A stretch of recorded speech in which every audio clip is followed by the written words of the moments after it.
नमस्कार शेतकरी बांधवांनो, जर तुम्ही पीक विमा फॉर्म भरत असाल, जर तुमचं सामायिक क्षेत्र असेल तर तुम्हाला ही संमतीपत्र आता जोडावं लागणार आहे, तरच तुमचा पीक विमाचा फॉर्म इथं अप्रूव्हल होईल। तर ही जी PDF आहे संमतीपत्राची कशा प्रकारे तुम्हाला डाउनलोड करायची आहे, त्यानंतर सामायिक जे काही संमतीपत्र आहे ते कशा पद्धतीने भरायचं आहे, नवीन अपडेटनुसार आता या पद्धतीने तुम्हाला भरावं लागणार आहे। तर कशा प्रकारे भरायचं आहे, सर्वात पहिले इथं तुम्हाला मी दिसेल। तर आता जे कोणी पीक विमा भरत असाल, जर तुम्ही दोघं भाऊ असाल तर त्यामधून एकाला पीक विमा फॉर्म भरायचं असेल किंवा 4-5 जण असेल तर त्यामधून कोणाला पीक विमा फॉर्म भरायचं असेल तर त्यांच्या नावानं हा सामायिक संमतीपत्र भरून घ्यायचं आहे। तर त्याचं संपूर्ण नाव इथं टाकायचं आहे, XYZ जे काही नाव असेल ते इथं तुम्हाला राहणार टाकायचं आहे।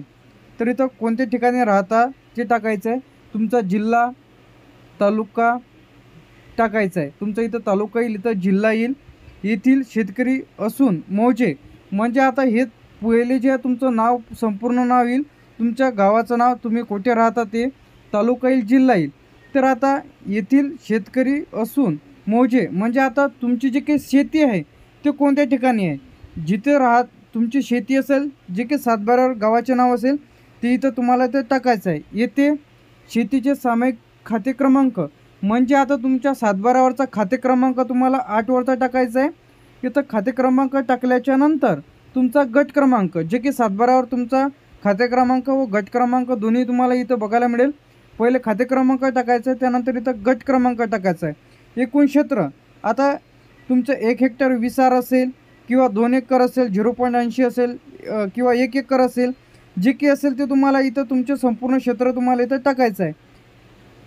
त्यानंतर आम्ही यामध्ये आता किती खातेदार आहेत, तुमच्या सातबाऱ्यामध्ये 2 जण असेल तर 2 इथं करा, 5 जण असेल तर 5 टाका, 5 खातेदार आहोत तुम्ही। तुमचे खातेदाराची संख्या तुमच्या सातबाऱ्यावर 10 जण असू शकतात, 4 जण असू शकतात, 2 जण असू शकतात, 3 जण असू शकतात, त्यांचे आकडा इथं टाकायचा आहे। 4 आहे, 5 आहे, 3 आहे खातेदार आहोत, तरी मला प्रधानमंत्री फसल विमा योजनेअंतर्गत पीक विमा काढण्यासाठी एकूण सामायिक क्षेत्रापैकी म्हणजे आता हा महत्त्वाचा पॉईंट आहे। तर आता तुमच्याकडे 2 एकर आहे म्हणजे 0.80 आहे, तुम्हाला त्यामधून तो वेगळा भरते आणि तो वेगळा भरते, म्हणजे 3 जण जर असाल तर तुम्हाला जर त्याला 1 एकरसाठी जर सहमती द्यायची असेल तर 0.40 क्षेत्र टाकायचं आहे। ह्या जमिनीचा विमा काढण्यासाठी खालील खातेदारास सहमती देत आहे करिता सादर, तर तुम्हाला आता इथं टाकायचं आहे। फॉर एक्झाम्पल 1 हेक्टर 20 आर असेल तर तुम्ही त्यामधून अर्ध्याची सहमती देत असाल तर ते क्षेत्र तुम्हाला एकूण क्षेत्र इथं टाकायचं आहे की किती सहमती देत असाल। पूर्ण जर देत असाल तर पूर्ण क्षेत्र इथून जेवढ्याचे तेवढं क्षेत्र इथं टाकायचं आहे, त्यानंतर इथं तुम्हाला सहमती त्याची मिळून जाईल। तर तिथं तुम्हाला खाली यायचं आहे। त्यानंतर इथं तुम्हाला आता खातेदार, आता त्यामध्ये 3 असू शकतात, 4 असू शकतात, 5 असू शकतात, ते तुम्हाला खातेदाराचे नाव तुम्हाला इथं लिहायचे आहे, कोणकोणते खातेदार आहेत ते।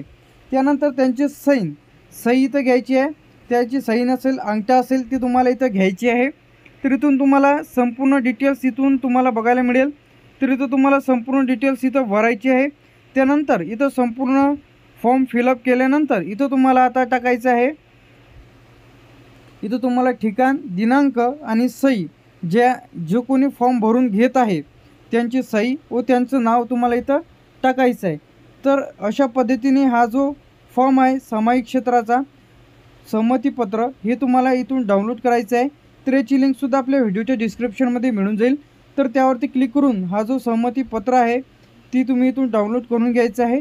जर या संदर्भात तुमच्या मनामध्ये काही डाऊट असतील सामायिक क्षेत्राबद्दल तर कमेंट बॉक्समध्ये नक्की सांगा। त्यानंतर पीक पेरा फॉर्म कशा पद्धतीने डाउनलोड करायचा आहे, त्यानंतर फार्मर ID कार्डचं एक नवीन ऑप्शन आलेलं आहे, ते फार्मर ID कार्ड टाकून कशा पद्धतीने पीक पेरा फॉर्म भरायचा आहे, पीक पेरा फॉर्म कशा पद्धतीने डाउनलोड करायचा आहे, नवीन पीक पेरा, त्याचप्रमाणे आता पीक विमा फॉर्म भरताना कोणत्या चुका करायच्या नाही, पीक विमा फॉर्म कशा पद्धतीने भरायचा आहे यावरती डिटेलमध्ये व्हिडिओ आपल्या OMT इन्फॉर्मेशन टेक यूट्यूब चॅनलला व्हिडिओ अपलोड केलेला आहे।